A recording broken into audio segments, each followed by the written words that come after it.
దేవా నా దేవుడవు నీవే, వేకువనే నిన్ను వెదగుదును. కీర్తనలు 63:1. యునైటెడ్ పీపుల్స్ ఫెలోషిప్ UPF నిర్వహించు 40 రోజులు ప్రభాత ప్రార్థనలు, ఉపవాస కూడికలు. తేదీలు 2024 నవంబర్ 1 నుండి డిసెంబర్ 10 వరకు. సమయం ఉదయం 4 గంటల నుండి 7 గంటల వరకు. స్థలం centenary Baptist church, clock tower దగ్గర, సికింద్రాబాద్.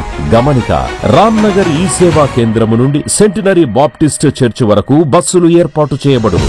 వివరములకు 9505044718 9030757571. ఆహ్వానించువారు ప్రభువు దాసురాలు జాయ్ జెరియన్ గారు, వ్యవస్థాపకురాలు మరియు సీనియర్ సంఘ కాపరి UPF హైదరాబాద్. అందరికీ ఆహ్వానము. నూతన సంవత్సరము కొరకు సిద్ధపాటు ప్రార్థనలు, శారీరక మానసిక రుగ్మతలు, ఉద్యోగము, వివాహము, కుటుంబములో సమస్యలు, సంతానలేమి, ఆర్థిక ఇబ్బందులు, పిల్లల భవిష్యత్తు కొరకు ప్రార్థనలు. భయపడకుడి, జరియకుడి. ఈ యుద్ధము మీరు కాదు, దేవుడే జరిగించును. 2వ దినవృత్తాంతము 20:15. ఈరోజు చివరి ప్రసంగం నిండు హృదయము అనే ఒక అంశం మీద వాక్యం అందించాలని ప్రభు నన్ను ప్రేరేపించినాడు. ఎలాంటి హృదయము? నిండు హృదయం. మరి ఖాళీ హృదయం యేసు చెప్పినాడు, ఒక ఉపమానం. ఖాళీ హృదయం గురించి చెప్పినాడు. ఆ ఖాళీ హృదయం అనే ప్రసంగం మనం విన్నాం. కానీ ఈరోజు ఏ హృదయము? నిండు హృదయం. ఖాళీ హృదయం అన్నప్పుడు మత్తయి సువార్త 12వ అధ్యాయము 43 నుండి 45 వచనాల్లో ఈ ఖాళీ హృదయం గురించి ఉన్నది. అదొకసారి మీరు చదవాలి. మత్తయి సువార్త 12వ అధ్యాయము 43 నుండి 45 వచనాలు. అపవిత్రాత్మ ఒక మనుషుని వదిలిపోయిన తర్వాత అది విశ్రాంతి వెదుకుచు నీరు లేని చోట్ల తిరుగుచుండెను. విశ్రాంతి దొరకనందున నేను వదిలి వచ్చిన నా ఇంటికి తిరిగి వెళ్ళదని అనుకుని వచ్చి ఆ ఇంట ఎవరినూ లేక అది ఊడ్చి అమర్చి ఉండుట చూచి వెళ్ళి తనకంటే చెడ్డమైన మరి 7 దయ్యములను వెంట పెట్టుకొని వచ్చును. అవి వానిలో ప్రవేశించి అక్కడనే కాపురం ఉండును. అందుచేత ఆ మనుషుని కడపటి స్థితి మొదటి స్థితి కంటే చెడ్డదగును. అలాగే ఈ దుష్ట తరము వారికి సంభవించు. అంటే యేసు ప్రభు ఉపమానం చెప్పినాడు అనమాట. ఒక మనుషుని మరి ఒక అపవిత్రాత్మ వదిలిపోయింది. అంటే ఆ దుష్టాత్మ ఆ మనిషి హృదయంలో నుండి వెళ్ళిపోయింది. ఇప్పుడు ఆ హృదయం ఎలా ఉందంట? చాలా చక్కగా ఊడ్చి పదిలపరిచి అమర్చి చాలా శుభ్రంగానే ఉందంట. కానీ ఎలాగుంది? ఖాళీగా ఉంది. ఖాళీగా ఉన్నందుకు ఈ అపవిత్రాత్మ, ఈ దయ్యము వెళ్ళి మరి నీరు లేని చోట్ల తిరుగుతూ ఉందంట. దాని విశ్రాంతి దొరకడం లేదట. అప్పుడు అనుకుంటుందా, నేను వదిలి వచ్చిన నా ఇంటికి తిరిగి వెళ్ళదని అనుకుని వచ్చి ఆ ఇంట ఎవరినూ లేక అది ఊడ్చి అమర్చి ఉండట చూసి వెళ్ళి తనకంటే చెడ్డమైన మరి 7 దయ్యములను వెంట పెట్టుకొని వచ్చింది. ఇప్పుడు ఈ ఖాళీ హృదయంలో ఇప్పుడు ఎన్ని దయ్యాలు ఉన్నట్టు? 1+7 8 దయ్యాలు, 8 దయ్యాలు. 7 అంటేనే పరిపూర్ణమైన సంఖ్య. అంటే ఫుల్ ఆఫ్ డెమెన్స్ అనమాట. అంటే ఆ మనిషి అంత అపవిత్రమైపోయినాడు, అంత అపవిత్రాత్మలతో నింపబడినాడని మనం ఇక్కడ యేసు ప్రభు ఉపమానం చెప్తున్నాడు. వాని కడపటి స్థితి మొదటి స్థితి కంటే బహు చెడ్డదైపోయిందండి.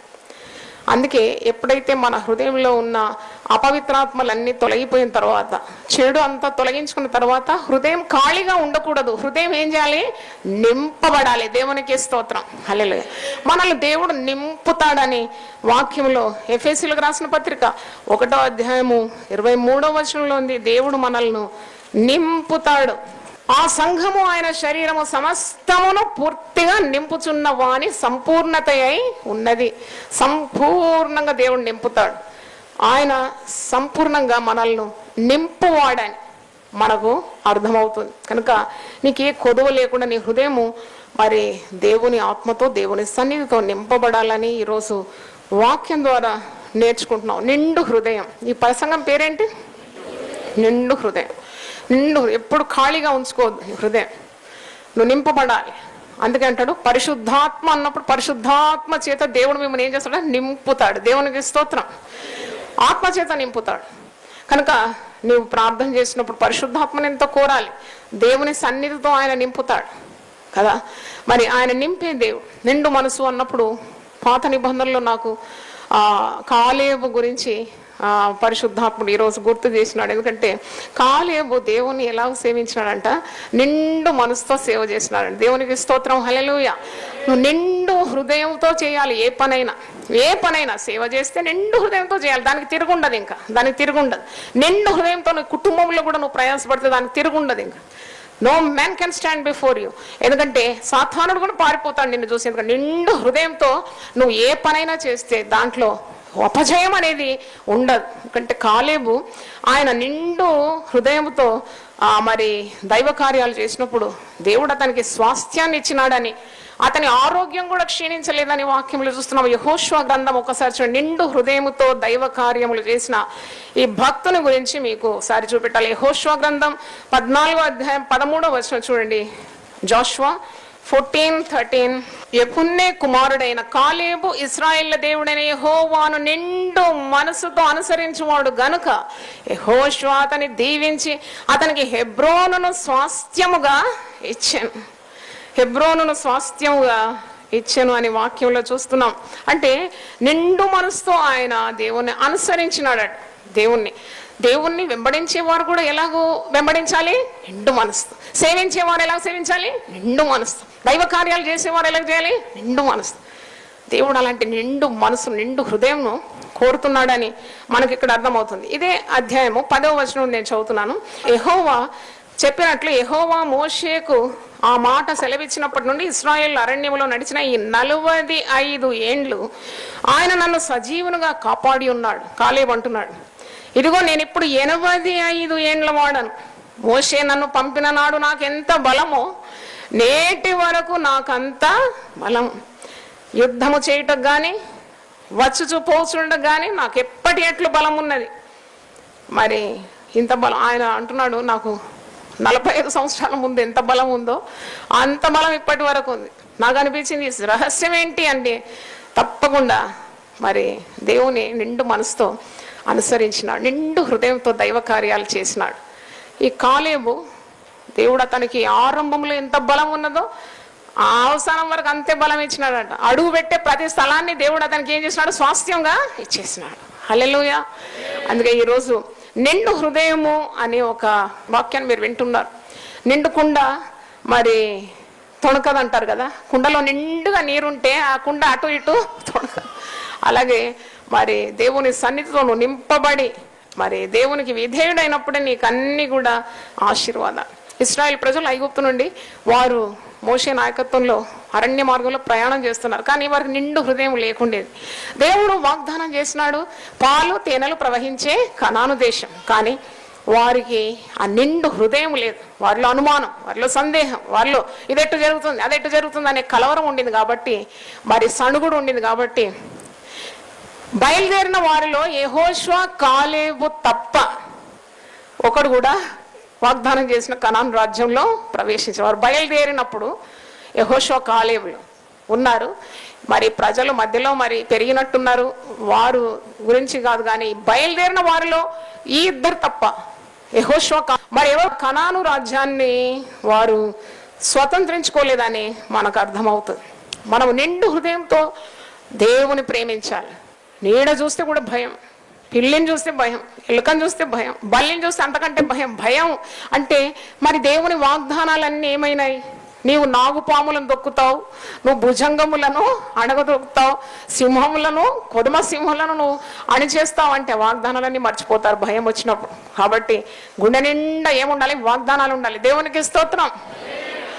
91వ కీర్తన 14వ వచనం, అతడు నన్ను ప్రేమించున్నాడు గనక నేను అతనిని తప్పించేదను. చప్పట్లు కొట్టి దేవుని హల్లెలూయా. మరి నువ్వు విచారంతో నీ హృదయాన్ని నింపుకోవద్దు. విచారంతో నింపుకుంటారు చాలా మంది. దావీదు భక్తుడు 23వ కీర్తనలో నా గిన్నె నిండి ఏమవుతుంది? గిన్నె అంటే హృదయానికి సూచనగా ఉంది. ఆయన హృదయము దేవుని సన్నిధితో నిండి అది పొర్లుతుందంటే ఇతరులకు కూడా దీవింపబడి ఇతరులకు కూడా ఆశీర్వాదకరంగా ఉన్నాడనే అర్థం. మరి నీ గుండె నిండా విచారము, కలవరము, భయము, సందేహము ఇవన్నీ ఉంటే మరి ఇతరులు కూడా నీ ద్వారా ఎవరు ఆశీర్వదింపబడరు. ఆ హృదయం నిండిన దాన్ని బట్టి నోరు ఏం చేస్తుంది? పలుకుతుంది. నువ్వు ఏ నింపుకుంటావు అదే మాట్లాడతావు. నువ్వు వాక్కులు నింపుకుంటే, నీ గుండె నిండా వాక్కులు వాగ్దానాలు ఉంటే ఎవరైనా నీ దగ్గరకు వచ్చి ఏ సలహా అడిగినా నీ నోటి నుండి ఏమొస్తుంది? వాక్కు. తోటి విశ్వాసులు బలహీనమైనప్పుడు, మరి భయపడేటప్పుడు ఒక విశ్వాసగా నువ్వు వాళ్ళని బలపరచాలంటే నీ గుండె నిండుగా ఏముండాలి? విశ్వాసం ఉండాలి, వాగ్దానాలు ఉండాలి. హృదయం నిండుగా ఏముండాలి అని పౌలు భక్తుడు కొలసీలకు రాస్తున్నాడు. ఒకసారి ఆ మాట చూడండి. కొలసీలకు రాసిన పత్రిక 3వ అధ్యాయము 15వ వచనంలో నిండు హృదయం అనే అంశం మీద ధ్యానిస్తున్నాము. కొలస్సీ 3:15. క్రీస్తు అనుగ్రహించు సమాధానము మీ హృదయంలో ఏలుచుండనీయుడి. హల్లెలూయా. గుండె నిండా సమాధానం ఉండాలి. హల్లెలూయా. ఊరికే చీటికి మాటికి కలహించకూడదు. కయ్యాలు కలహానికి విశ్వాసులు దూరంగా ఉండాలి. Be far away from all petty quarrels, strife. చూడండి, సాతాను లక్షణం అది. ఎప్పుడన్నా కయ్యానికి కలహానికి ఏ విశ్వాసం దిగినట్టు సాతాను పని. విశ్వాసులు ఆత్మ పూర్ణులు ఎప్పుడు కూడా కయ్యాలకు దిగరు, కలహానికి దూరంగా ఉంటారు, సమాధానమే కోరుతారు. ఎందుకంటే వారి హృదయంలో ఏమేలుతుంది? దేవుని యొక్క సమాధానం. దేవునికి స్తోత్రం. మందిరం వెలుపల మిద్దె మీద నిండుగా కూర్చున్నారు. అందరం కలిస్తే ఏమవుతాం? యేసు యొక్క శరీరం. చప్పట్లు కొట్టి దేవుని స్తుతిద్దాం. మనం అందరం కలిసి యేసు యొక్క దేహంగా మారిపోయినాం. కాబట్టి ఈ దేహంలో సమాధానం ఉండకూడదు, కయ్యాలు కలహాలు ఉండకూడదు, మనస్పర్ధలు ఉండకూడదు. వెంటనే క్షమించాలి, వెంటనే. అందుకే పసిబిడ్డ లాంటి హృదయం ఉంటేనే నీవు దేవుని రాజ్యంలోకి ప్రవేశిస్తావని యేసు ప్రభు శిష్యులకు బోధిస్తున్నాడు. మీ హృదయంలో క్రీస్తు అనుగ్రహించే సమాధానము ఏలుతూ ఉండాలి. మరి 16వ వచనం చూడండి. విశ్వాసులు ఏం చేయాలి? సంగీతములతోనూ కీర్తనలతోనూ ఆత్మ సంబంధమైన పద్యములతోనూ ఒకనికి ఒకడు బోధించుచు బుద్ధి చెప్పుచు కృపాసహితముగా మీ హృదయంలో దేవుని గూర్చి గానము చేయుచు సమస్త విధములైన జ్ఞానముతో క్రీస్తు వాక్యము మీలో సమృద్ధిగా నివసింప పాటలు పాడాలంట మరి విశ్వాసం. నువ్వు తప్పకుండా నీ హృదయంలో గానము, క్రీస్తును గూర్చిన గానము నిండి ఉండాలి. మరి నీవు సంగీతంతో కీర్తనతో ఆత్మ సంబంధమైన పద్యంతో ఒకరికొకడు బోధించుచు బుద్ధి చెప్పుచు కృపాసహితంగా మీ హృదయంలో దేవుని గురించిన గానము చేయుచు సమస్త విధములైన జ్ఞానముతో క్రీస్తు వాక్యము మీలో ఎలాగుండాలి? సమృద్ధిగా ఉండాలి. చప్పట్లు కొట్టి దేవుని స్తుతించు. హల్లెలూయా. నీ గుండె నిండా విశ్వాసం ఉంది, నీ గుండె నిండా సమాధానం, క్రీస్తు అనుగ్రహించే సమాధానం ఉన్నది, నీ గుండె నిండుగా దేవుని వాక్యం ఉన్నది, వాగ్దానాలు ఉంది, గుండె నిండుగా విశ్వాసం ఉన్నది, దేవుని గురించిన సత్యం ఉన్నది, కృపతో నింపబడినావు, ఆత్మతో నింపబడినావు, మరి జ్ఞానముతో నింపబడినావు, అభిషేకంతో నింపబడినావు. ఇక అపవాదికి చోటు ఎక్కడుందండి? చోటు ఎక్కడనుందా? లేదు. అపవాదికి మీరేమి ఇవ్వద్దు, చోటు ఇవ్వద్దు. వానికి అస్సలు ఇసుమంత చోటు కూడా ఇవ్వద్దు. ఏదైనా ఖాళీ సమయం దొరికితే వెంటనే ఒక పాట పాడే అంతే. ఇంకా కొద్దిగా టైం అయితే మోకరించి ప్రార్థన చేయి. ఇంకా కొద్దిగా నీకు సమయం దొరికితే వాగ్దానాలన్నీ స్మరణకు తెచ్చుకో. ఇంకా కొద్దిగా సమయం ఉంటే ఆత్మలో ఆనందించు, వాక్యం చదువు. అలాగూ నీ హృదయము దేవుని సన్నిధితో ఏం కావాలి? నింపబడాలి. చప్పట్లు కొట్టి దేవుని స్తుతిద్దాం. హల్లెలూయా. దేవుని సన్నిధితో నీవు నింపబడాలి. ఇంకా ఒకటి మనం మిస్ చేసినాం. మన హృదయం దేనితో నింపబడాలి? ఎల్లవేళలా క్రీస్తు ప్రేమతో నింపబడాలి. చప్పట్లు కొట్టి దేవుని స్తుతి. అన్నీ ఉన్నా ప్రేమ లేకుంటే అన్నీ వ్యర్థం, అన్ని సున్నా. నువ్వు ప్రవచనాల వరం ఉన్నా, నువ్వు కొండలను పెకలింపగలిగిన శక్తి విశ్వాసం నీలో ఉన్నా, నీ హృదయంలో ప్రేమ లేకుంటే అంతా సున్నా, వ్యర్థమే. కనుక గుండె ప్రేమతో నింపబడాలి. రోమీలకు రాసిన పత్రిక 5వ అధ్యాయం 5వ వచనంలో దేవుడే ఆ ప్రేమను నీ హృదయంలో కుమ్మరిస్తాడని. ఎందుకనగా ఈ నిరీక్షణ మనల్ని సిగ్గుపరచదు, మనకు అనుగ్రహింపబడిన పరిశుద్ధాత్మ ద్వారా దేవుని ప్రేమ మన హృదయంలో కుమ్మరింపబడుచున్నది. హల్లెలూయా. ఎలా ప్రేమించాలంటే మా మీద ఊరికే సాడీలు చెప్పే వాళ్ళని ఎట్లా ప్రేమించాలో నిజమైన సేవకుడు నిండు హృదయంతో దేవుణ్ణి నమ్మే వ్యక్తి అయితే నువ్వు తప్పకుండా అలాంటి వారిని ఏం చేయాలి? ప్రేమించాలి. అయ్యో మా మీద మరి అసూయపడే వారిని ఎలా ప్రేమించాలి? తప్పకుండా ప్రేమించాలి. దేవుని ప్రేమ నీలో నిండుగా ఉంటే అట్టి వారిని కూడా నువ్వేం చేయాలి? ప్రేమించాలి. నీకు కీడు చేయాలని నీ మీద ఎన్నో పన్నాగాలు పన్నుతున్న వారిని ఎలా ప్రేమించాలి? ప్రేమించమని పరిశుద్ధ గ్రంథం బోధిస్తుంది. దేవుని ప్రేమ నిండుగా ఉంటే అట్టి వారిని కూడా నువ్వేం చేస్తావు? ప్రేమిస్తావు. ప్రేమ దోషములన్నిటిని ఏం చేస్తుంది? కప్పుతుంది. హల్లెలూయా. ప్రేమ దోషములన్నిటిని కప్పుతుంది. కుటుంబంలో ప్రేమ కావాలి, సంఘంలో ప్రేమ కావాలి, ఉద్యోగ స్థలంలో ప్రేమ కావాలి. For all relationships love is the binding that binds people together, God's love. అందుకే నువ్వు అడిగి పొందుకోవాలి, దేవా నా హృదయంలో నీ ప్రేమను కుమ్మరించని. కుటుంబంలో కొన్నిసార్లు అవిధేయులను చూస్తే మనకి ఎలా ప్రేమ వస్తుంది? కోపం వచ్చేస్తుంది. కోపం వచ్చినా వాళ్ళను సరిదిద్దడానికి కోపం నిమిషము, దయ ఆయుష్కాలం అంత ఉండాలి, ప్రేమ నిత్యం ఉండాలి. వెంటనే మర్చిపోవాలి ఇతరులు నీకు చేసే ద్రోహాలన్నీ. వారిని తిరిగి దేవుని ప్రేమతో ప్రేమించాలి. అక్కడే ఉన్నది కదా గొప్పతనం, అక్కడే ఉంది కదా నీకు అన్యునికి వ్యత్యాసం.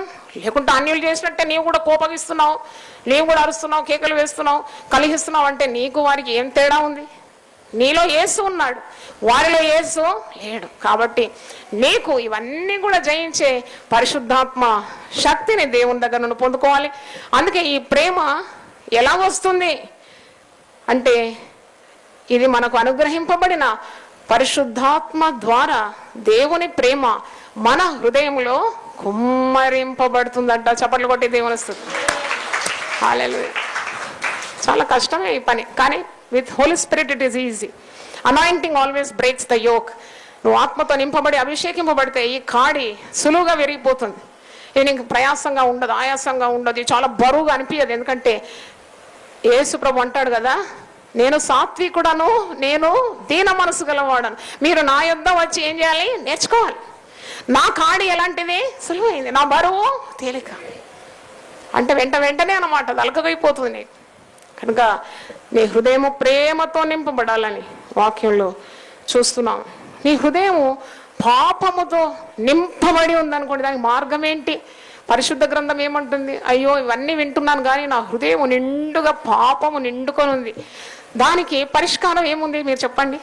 ఆ హృదయంలో నుండి పాపం పోవాలంటే ఏం చేయాలి? యేసు రక్తం. చప్పట్లు కొట్టి దేవుని స్తుతించు. కానీ పరిశుద్ధ గ్రంథం అంటుంది యేసు రక్తమే ప్రతి దుర్నీతి నుండి నిన్ను పవిత్రునిగా చేస్తుంది. చప్పట్లు కొట్టి దేవుని స్తుతిద్దాం. హల్లెలూయా. యేసు రక్తము ప్రతి దుర్నీతి నుండి నిన్ను నన్ను పవిత్రపరుస్తుంది. ప్రతి మచ్చ, ముడత, డాగు, కళంకము ఇవన్నీ తొలగిస్తుంది. అందుకే దావీదు భక్తుడు దేవుని సహాయం అడుగుతున్నాడు. దేవా ఈ సోపుతో నా పాపము నీవు పరిహరించు, హిమము కంటే నన్ను ఏం చేయి? తెల్లగా చేయి. దేవుని పాత నిబంధనలోనే ఉంది, రండి మనం వివాదము తీర్చుకుందాం, ఈ పాపములు కెంపు వలె ఎర్రనిగా ఉన్నాను. యెషయా గ్రంథం 1:18 యెహోవా ఈ మాట సెలవిస్తున్నాడు, రండి మన వివాదము తీర్చుకుందాము, మీ పాపములు రక్తము వలె ఎర్రని వైనవి, హిమము వలె తెల్లని వగును, కెంపు వలె ఎర్రని వైనవి, గొర్రెబొచ్చు వలె తెల్లని వగును. అంటే పాపం పోవాలంటే నువ్వు దేవుని దగ్గరికి రావాలి, యేసయ్యను వేడుకోవాలి. దేవా నా గుండెలో పాపం దాగి ఉంది, ఈ పాపము తొలగించుకోవాలి. పాపమును రొమ్మును చాలా దినాలు ఏమి కప్పుకోలేము, అందుకే వదిలిపెట్టాలి, దాన్ని వదిలేయాలి. Because you cannot hide it for long time. పాపముకు పరిశుద్ధతకు ఏ పొత్తు లేదు కదా, అందుకే దాన్ని వదిలేయాలి, విసర్జించాలి అంతే. Just hate it and leave it, ask God's help. అది నీ వల్ల అయ్యే పని కాదు. అందుకే దావీదు అంటాడు కదా 41 కీర్తనలో, జిగట గల నాశనకరమైన జిగట గల దొంగ ఊపి నుండి నన్ను ఏం చేసినాడు? పైకెత్తినాడు. రక్షణ బండ మీద నా పాదములను ఏం చేసినాడు? స్థిరపరిచినాడు. రక్షణ గీతాన్ని నా నోట ఇచ్చినాడు. అది ఆయన వల్ల కలిగిన కార్యం కాదు, మానవుల వల్ల ఈ కార్యం కలగదు. అందుకే నువ్వు దేవుని సహాయం అడగాలి. నీ గుండెలోని పాపం పోవాలంటే. నిండుగా పాపం ఉందా? ఇది ఈరోజు నిండు హృదయం అనే వాక్యం మనం వింటున్నాము. మన హృదయము మరి దేవుని ఆత్మతో నింపబడాలి, సత్యంతో నింపబడాలి, కృపతో నింపబడాలి, బలముతో నింపబడాలి, విశ్వాసంతో నింపబడాలి, పరిశుద్ధాత్మతో నింపబడాలి, దేవుని జ్ఞానంతో నింపబడాలి, దేవునికి ఉన్న విధేయతో నింపబడాలి. ఇవన్నీ నేర్చుకున్నాం. కానీ నీ గుండెలో నిండుగా పాపమే నిండుగా ఉంటే దాన్ని తొలగించుకోవడానికి ఉన్న మార్గం కూడా ప్రభు దగ్గర ఉంది. ఎందుకంటే సిలువ ధ్యానాలు 40 రోజులు మనం చేసినాం, యేసు రక్తం గురించి ధ్యానించినాం.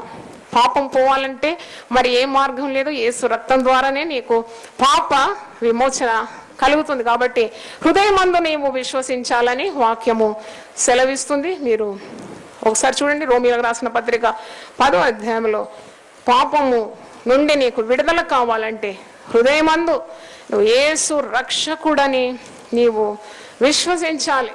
నువ్వు విశ్వసించినది నోటితో నీవు ఒప్పుకోవాలి. రోమీయులకు రాసిన పత్రిక 10వ అధ్యాయము 9-10. యేసు ప్రభువని నీ నోటితో ఒప్పుకొని దేవుడు మృతులలో నుండి ఆయనను లేపెనని నీ హృదయమందు విశ్వసించిన యెడల నీవు రక్షింపబడదు. హల్లెలూయా. అదే బాప్తిసం తీసుకునేటప్పుడు ఈ ప్రశ్నలు అడుగుతాడు. యేసుని రక్షకుడా నేను నమ్ముతున్నావా? అవును. యేసుని ప్రభువు అని నీ హృదయమందు విశ్వసించిన దాన్ని నీ నోటితో నీవు ఒప్పుకోవాలి. ఏలైనగా నీతి కలుగునట్లు మనుషుడు హృదయములో విశ్వసించుచు రక్షణ కలుగునట్లు నోటితో ఒప్పుకొనను. అందుకే యూదుడని గ్రీసు దేశస్థుడని భేదం లేదు, ఒక్క ప్రభువే అందరికి ప్రభువై ఉండి తనకు ప్రార్థన చేయు వారి ఎడల కృప చూపుటకు ఐశ్వర్యవంతుడై ఉన్నాడు. ఎందుకనగా ప్రభు నామమును బట్టి ప్రార్థన చేయు వాడెవడో వాడు రక్షింపబడును. హల్లెలూయా, హల్లెలూయా. ఈ పాప భారం ఎన్నాళ్ళు మోస్తావు? గుండె వేదన అంటావు, గుండె నొప్పి అంటావు. నీ హృదయము దేవునికి ఆలయమై పోవాలి కదా. దేవునికి స్తోత్రం. పరిశుద్ధాత్మకి ఇది నిలయమై పోవాలి. దేవుడే నీ గుండెలో ఉంటే ఇంకేం కొదవ నీకు. నీ మధ్యన ఉండేవాడు సర్వ శక్తిమంతుడు. హల్లెలూయా. ఆ శక్తితోనే కదా నువ్వు జీవించేది, ఆ శక్తి ఆ ఉనికితోనే కదా నువ్వు చలించేది. ఆ గొప్ప మరి ఆ విశ్వాసంతో నీవు అడుగులు వేస్తున్నావు ఈ లోకంలో. అంటే నీకు ఇంకే భయము దిగులు అవసరం లేదు. అందుకే భయపడొద్దు అంటాడు. యెహోషువ భయపడుతున్నాడు. మోషే ఇన్ని లక్షల మంది నడిపించినాడు. మోషే స్థానంలో నేనేలా నడిపించాలి? మోషేకు దేవుడు తోడై ఉండి నడిపించినాడు కదా. మరి నా సంగతి ఎట్లా అంటే దేవుడు అంటాడు, నేను మోషేకు తోడై ఉండినట్లు నేను నీకు కూడా తోడై ఉంటాను. దేవునికి స్తోత్రం. నీ హృదయంలో దేవుని వాక్యాన్ని పదులుపరుచుకో. నీ గుండె నిండుగా దేవుని వాక్యం ఉండాలి. నువ్వు కుడికి కానీ ఎడమకు కానీ తొలగకూడదు. నేనుంటాను నీతో. చూడండి, దేవుడు మన హృదయంలో నివసించాలి. దేవుడు ఉండాలి. ఎవరైనా పెద్దవారు గొప్పలు ఎందుకంటే నేనే వస్తున్నాను సేవకురాలు మీ ఇంటికి. జాయ్ సిస్టర్ వస్తుంది 4 గంటల కంటే పొద్దునుండి అట్టనే ఉంటుందా? ఎక్కడ బాసనలు అక్కడ, ఎక్కడ గొంగడ అక్కడ ఉంటుందా? కాదు. అరే ఒక సేవకురాలు మన ఇంటికి వస్తుంది, మనం ఏం చేయాలి? ఇల్లంతా శుభ్రంగా. మరి ఒక సేవకురాలు, ఒక మానవురాలే నేను. కానీ దేవదేవుడు పరిశుద్ధుడు, ఓ నిత్య నివాసి మహోన్నతుడే నీ హృదయంలోకి రావాలంటే హృదయం ఎలా ఉండాలి? పరిశుద్ధంగా ఉండాలి. ఆయన అపరిశుద్ధతలో ఉండలే. ఇంకా ఎంత నిష్ఠ ఉండాలి? దేవుడు నా గుండెలోకి రావాలంటే నా గుండె ఎలా ఉండాలి? పవిత్రంగా ఉండాలి, పరిశుద్ధంగా ఉండాలి. దేవునికి స్తోత్రం. హల్లెలూయా. నీ పాపం పోవాలంటే యేసే పాదాల మీద పడాలి. ప్రభువా నేను పాపిని, పాపం అనే కుష్ఠతో ఉన్నాను. ఈ పాపం తొలగించడానికి ఏ మానవునికి సాధ్యం కాదు. ఆనాడు కుష్ఠరోగి వచ్చి నా కుష్ఠున్నది, నా కుష్ఠు తొలగించని మోకాళ్ళలోని ప్రార్థించు. నీకు ఇష్టమైతే నా కుష్ఠు నీవు తొలగించు. నాకు ఇష్టమే, నీవు శుద్ధుడవు కమ్ము. హల్లెలూయా. అందుకే చివరి వర్తమానంలో ప్రభువు మాట్లాడుతున్నాడు, నీ హృదయము నాకు ఇమ్ము. ఈ హృదయము దేవుని చేతిలో పెడితేనే పరిశుద్ధంగా, పవిత్రంగా, చక్కగా, పదిలంగా ఉంటుంది. ఈ గుండె తీసి నువ్వు ఎవరి చేతిలో పెట్టినా పటాపంచులైపోతుంది, పనికిరాంది అయిపోతుంది, మురికి మురికి అయిపోతుంది. అందుకే నీ హృదయం ఎవరికి సమర్పించాలి? నా గుండె నీ చేతికి అప్పగిస్తున్నాను ప్రభువా. ఈ హృదయంలో మరెవరు ఉండకూడదు. మీ హృదయంలో దేవునికి రోషము పుట్టించు. విగ్రహములను పెట్టుకున్నారు కదా అని మనము ధ్యానించిన ఎజెకియేలు మరి 14వ అధ్యాయంలో చూసినాం కదా. మీ హృదయంలో దేవునికి రోషము పుట్టించే విగ్రహాలను పెట్టుకొని నా సన్నిధిలో మీరు విచారణ చేయడానికి వచ్చినారా అని అడుగుతున్నాడు. కనుక గుండె నిండుగా మరి పరిశుద్ధాత్మ నిలయమైన దేవుని సన్నిధితో నింపబడాలి. దేవుని ఆలయంగా మారిపోవాలని ప్రార్థించాలి. విగ్రహాలు ఉండకూడదు. దేవుని కంటే నువ్వు ఏది అధికంగా ప్రేమిస్తావో అదే గొప్ప విగ్రహంగా మారిపోతుంది. ధనాన్ని ప్రేమిస్తావు. గుండె నిండా ఏం ఆశ తెలుసా? ధనాశ. గుండె వాళ్ళ గుండె ఎట్ట కొట్టుకుంటుందంట తెలుసా?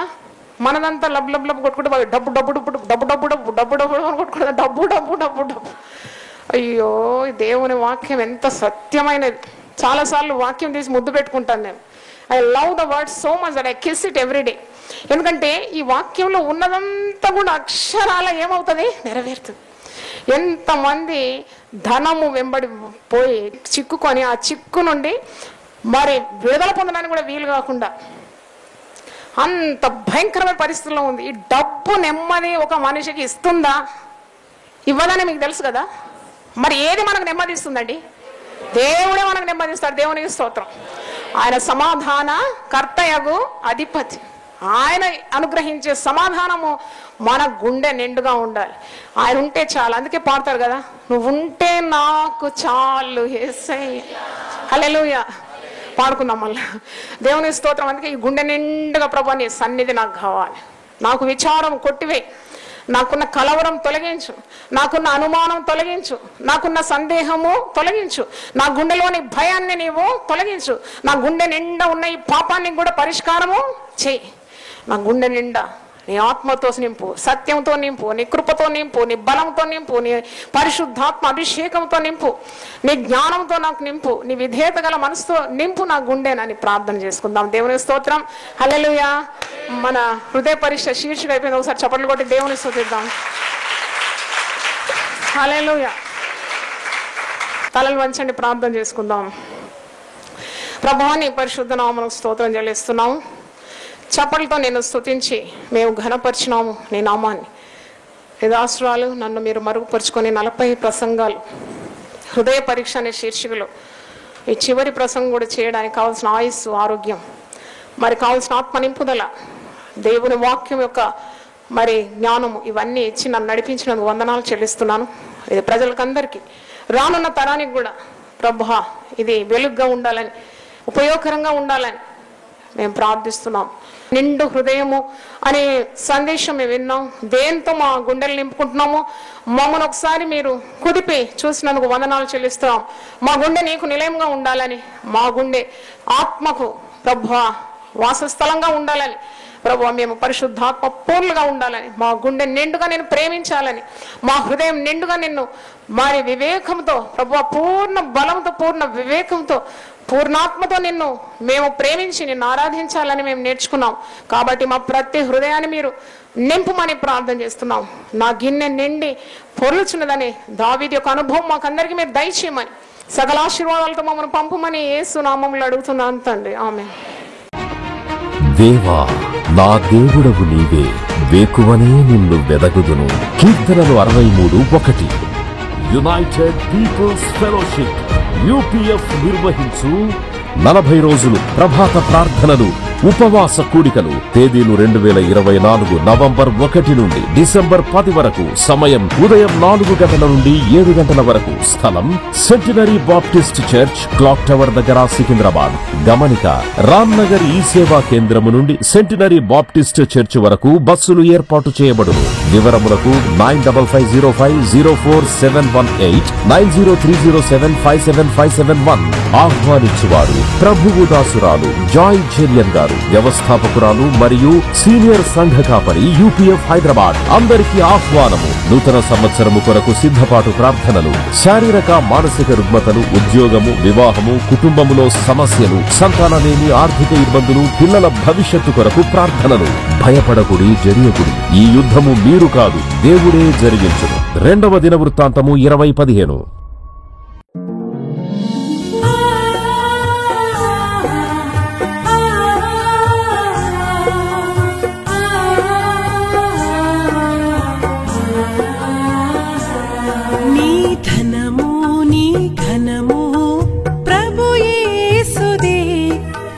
దశమా భాగము నీయ వెనుదీతువా.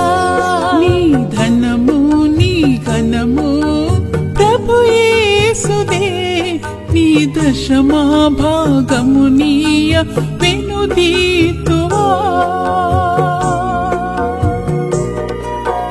ధరలోన ధనధాన్యములనీయగా కరుణించి కాపాడి రక్షింపగా.